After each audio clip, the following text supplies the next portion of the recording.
What's up, guys? I'm Tinashe Moyo, and welcome to another episode of Stride.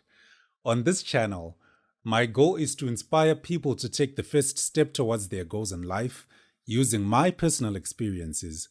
And in this video, I will be talking about my church leadership journey and how one step made me a better man. So sit back and enjoy.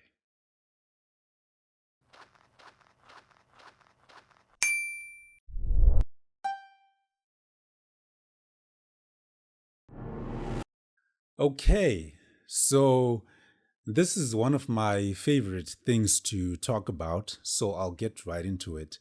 Um, I was born an Anglican and I was raised an Anglican. I was baptized in the Anglican Church, and I attribute all the good things to my mother because she always made sure that we never missed a service ever since we were kids.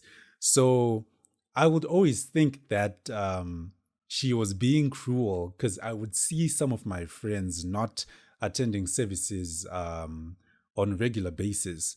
So I wanted to do the same, to stay at home and just sleep some of the Sundays.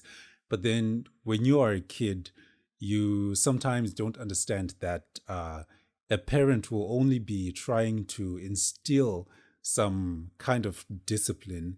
And it ended up paying off as we grew older. So, like I said, I attribute all of the good things to my mother. Now, in Sunday school, or some would call it junior church, we had so much fun. We would have, we would do games, lessons, we would sing, all of those crazy things. So there was one person in particular who stood out to me. And that person was also a Sunday school teacher. And at the same time, they were also a youth chairperson.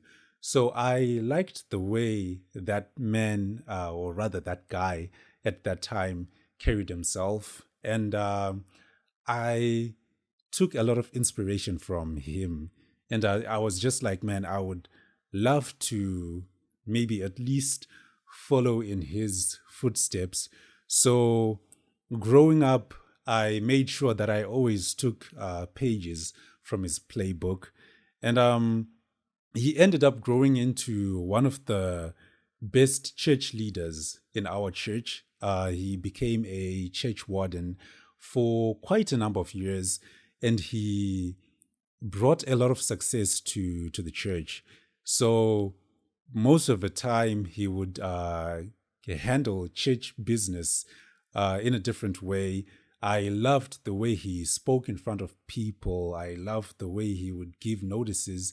And I always made sure that I paid attention to how he spoke, how he handled the church business.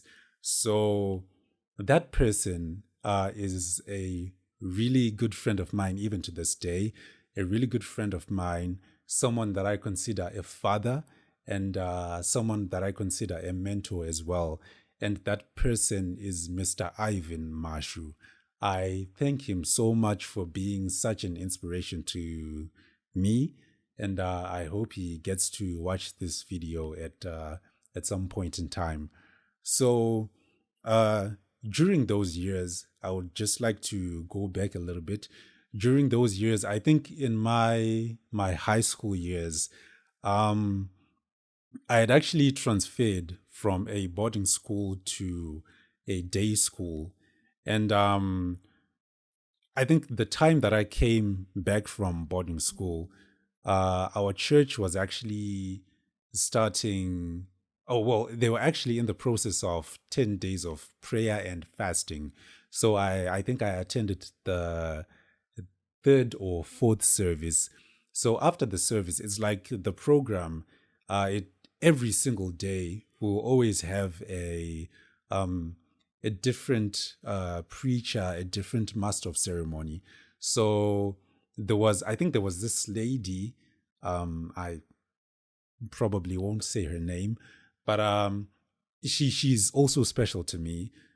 So this lady, I think she was one of the coordinators of the program, And it was like day 6 or day 7. There was no one who was supposed to, well, rather, yeah, there was no one who was on the program to preach. And then she just looked at me and she said, day 6 is your day. And then I was like, what? Like, I just got back from school. Like, I'm just this quiet dude. I can't even do anything. I was just someone who was average in school, but I'll do a separate video about my academics.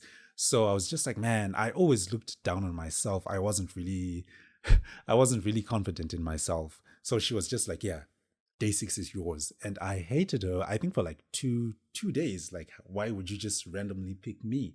So I was just like, yeah, man, all right, cool.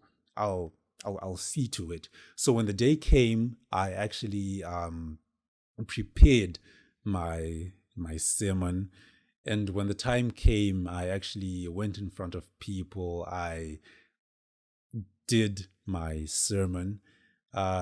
Still, I was low on confidence, but I went through with it. I finished it. And soon after the service, everyone was just like, wow, man. And people went to my mom and they were just like, wow, your son is really good. He can speak well in front of people. He was making a lot of sense. And I was like, man, are you like, trying to make me feel good, or it's actually that? And it was actually that, and it made me feel, different, feel confident in myself. And ever since that time, I got a little more involved in, some of the church things. So fast forward, just a few years later, we moved from the place we were doing our services, because we didn't have a place at that time. So when we moved to another house, I slowly started to weasel my way into how things would be done in church. I started to preach more. I started to read the Bible a little more. And so during that time, the youth group wasn't really effective. It used to be effective back then when I was still young, but it ended up collapsing. People went their different ways. Mr. Mashu got married and, he grew into the church warden, as I had said. So the group needed new faces, needed new people. So there was actually a wedding that was in the process. And when I say the group had collapsed, there was just one person that remained. That person was the guy who was the chairperson. So he needed help to get a wedding gift. So one of the advisors, the father advisors who was there at that time, ended up calling me to help with some of those things, and I ended up being elected as vice chairperson on a temporary basis. And I was just like, okay, what does this mean? I had no idea how to handle things, so we helped each other, ended up getting the wedding gift just in time for the wedding. And so it was one Sunday that the father advisor went in front of the church and announced like the whole process of how we ended up getting the gift. And then he was just like, oh, we ended up running around with the vice chairperson, Tinashe. And he told me to actually like stand up. And when I stood up, my mom looked back because she was sitting in the front row. She looked back and she burst into tears, man. Like, I ended up feeling out of place. Like, why would you laugh at me? I'm actually doing something with my life here. You're supposed to be proud of me. She laughed, like, I think for like 5 minutes straight. She ended up wiping off her tears, man. Laughing at your own son. That's not a good thing, So, yeah, I kind of lost confidence in the moment, but I was just like, yeah, you know what? It happens. And when I got home, she continued with she actually continued with it. I wasn't really happy with that, but yeah, sometimes you just have to accept what comes to you, and it in a way made me stronger subconsciously. So I think a year later, still the youth group was just dead, and then people started coming back bit by bit. Well, not coming back. New faces started coming in, and there was one guy in particular who actually got elected as a youth chairperson. At that time, I didn't have any kind of post, and I used to run away from the services. Like soon after the service ends, I would just go home because you'd have duties to carry benches just to make sure the place is clean. I'd always run away. And so there was one Sunday that guy actually called me, and I was actually pissed off, but I just went back and did the duties and went back home. So um, that guy, his name was Michael. Michael was actually a really good guy. He was well composed. He was always well dressed formally. Yeah, he was a really cool guy. And I was like, yeah, he's the guy that's going to make it. But then he ended up leaving Zimbabwe and went to South Africa.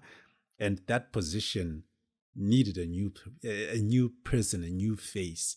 And so there was another advisor that got in, and he just randomly called the group together, the people that were there, and he just said, okay, we are gonna create a new youth group, a new youth executive, and without wasting much of your time, we need a chairperson, and the person that comes to mind is Tinashe, me. And then I was like, man, you can't trust niggas with nothing. Like, why would you put me in a position like that? I don't think I'm capable of that position. But then, before that even happened, after Michael left, for some reason, I don't know what happened to me. I ended up carrying the most of the duties by myself, carrying the benches and everything. It somehow got into me. I got into a state of normalcy with that. So I would do that every single Sunday. And then one of the guys, I think one of the older men in church, was just like, Tinashe, you are the backbone of the youth. And then I was like, no, I don't want to hear stuff like that. You want to put me in a tough position where I have to do a lot of things by myself. I don't like it. But then I would say most of those things in my head. Yeah, how would you say those things in front of an older person? So back to the elections, I was nominated and elected as the youth chairperson, and then I got home. I told my mom about it. During that time, I had been going through I don't know, some kind of funny, funny season. I think I was developing as a teenager. So my mom would always help me with different things. She was teaching me how to pray, how to read the Bible. I just saw a spider, house spider. It's nothing serious. How to pray, all of those good things. And I was slowly getting into it. So when I told her about it, she was just like, okay, that's good. At least you are now applying yourself to that. And I was like, yes.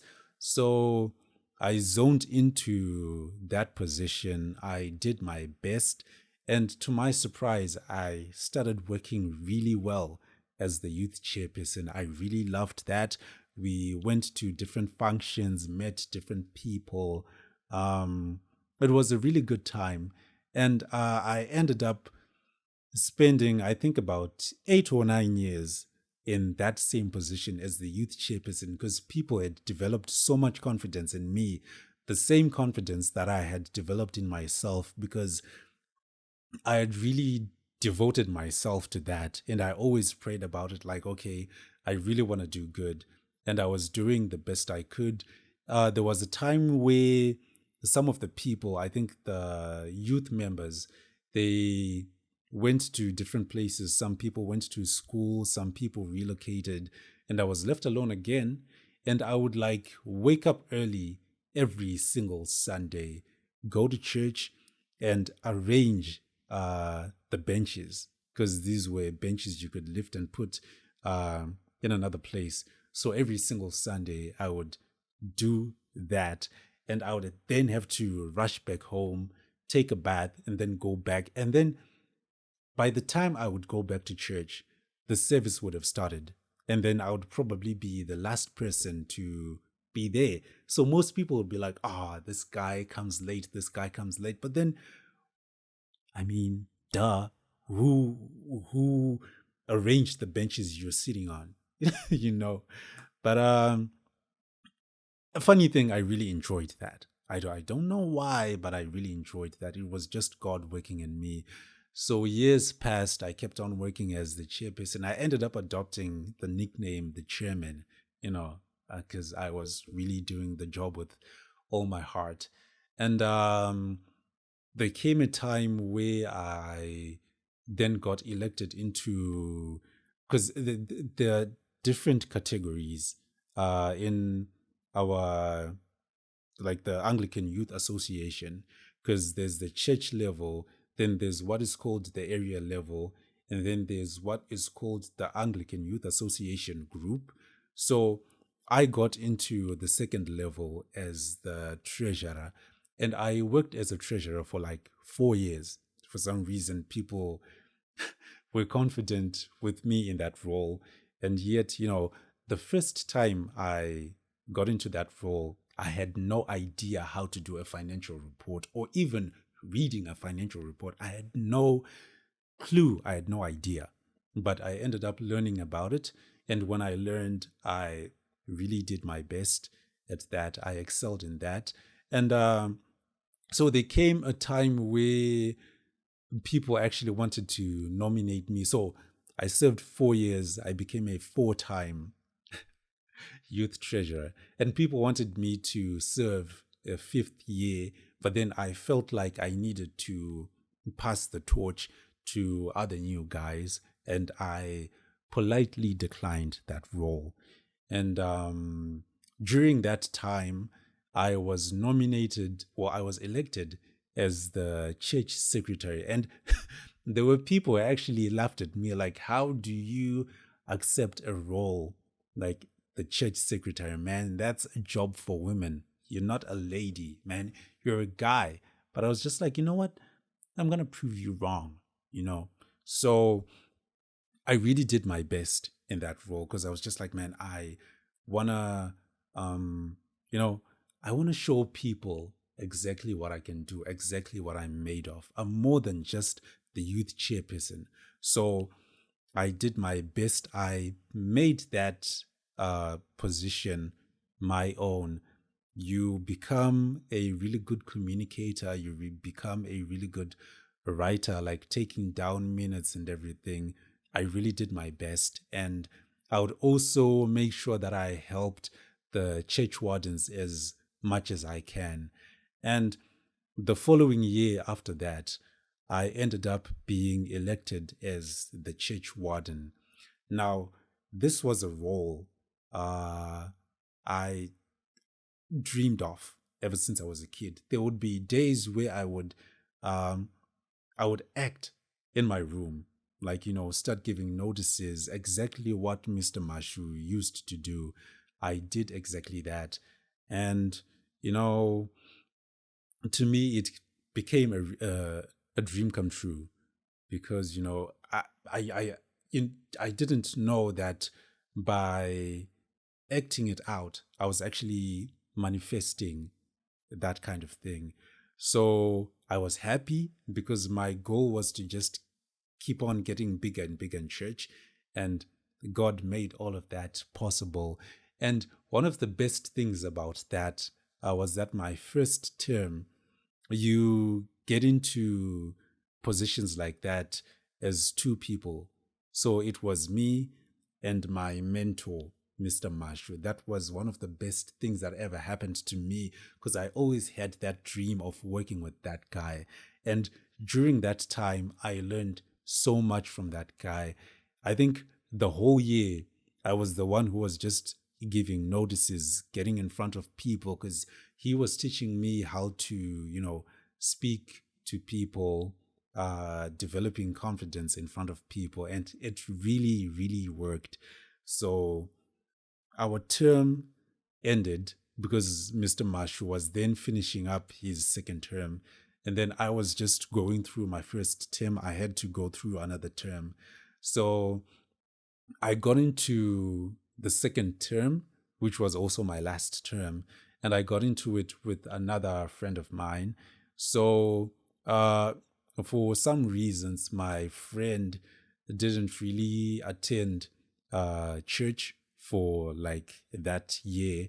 And that was the time when COVID struck and we ended up having to go in lockdown.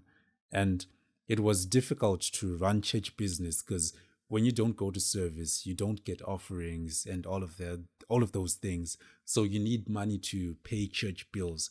We were not getting any money, and that was really tough on my end. But after the break, we got back to services. So during that time, I dealt with a lot of things because at my age, you are leading different age groups. You've got older people, you've got middle-aged people, you've got the young people. It's just a mixture of people. And I had different issues with the older folks because, being young, they perceive you differently and you avoid talking to them in a certain way because you wanna keep your respect, you wanna keep your dignity. But I really had a tough time because people would always think anything that came into their minds, like, oh yeah, I can't really get into detail, but I'm sure some of you might have understood what I'm trying to say. So I fell into some kind of depression. It was really tough on me, let alone you are working in the warden's position alone. At least when you're two, you've got someone who can back you up. You've got someone who can, someone you can confide in. But I didn't really have anyone I could talk to. So it was a really tough time for me. But I ended up being able to see through my term. My term ended. We had new elections. I was no longer the church warden. And, for some reason, I just felt like I needed to go away for a bit because during my time as a church warden, I told myself that I'm going to devote myself to this church. Every single Sunday, I made sure that I was there. I never missed a single Sunday. That's how devoted I was. I made sure I was there every single Sunday. So afterwards, I felt like, man, I just need to, take a break.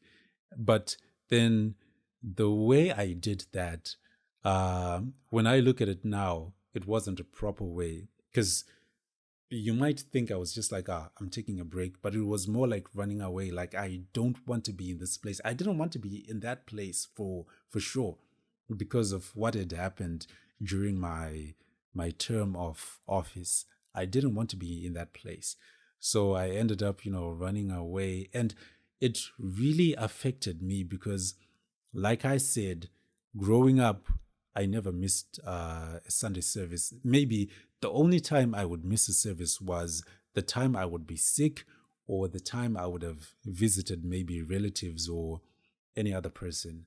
But this time around, I was skipping services. I would just want to sleep and, not make any efforts to go to church because I had held on to the bad things that had happened to me. And now when I see it, it wasn't really a good thing. And even to this day, I'm still struggling to maintain the consistency that I had. Of course, I ended up letting go of those bad things, but I'm still, finding my way back to being the consistent person that I used to be. So I'm still praying about it, and I know that I will get better. But overally, I'm really happy with how the journey went. It really made me into a a better human being. I never knew about tithing. I never knew about the importance of offerings, but now I really hold those things close to my heart, and I just hope that all of you people can be able to do pretty much that. So that's basically my story. Okay, so I hope you enjoyed my journey. So I hope you enjoyed my journey as a church leader. And my message to you is, when we are called to serve, let's do the work diligently, and that's how we get our blessings. So I'm encouraging every single one of you, make an effort to, work in God's ministry, and God will bless you for it.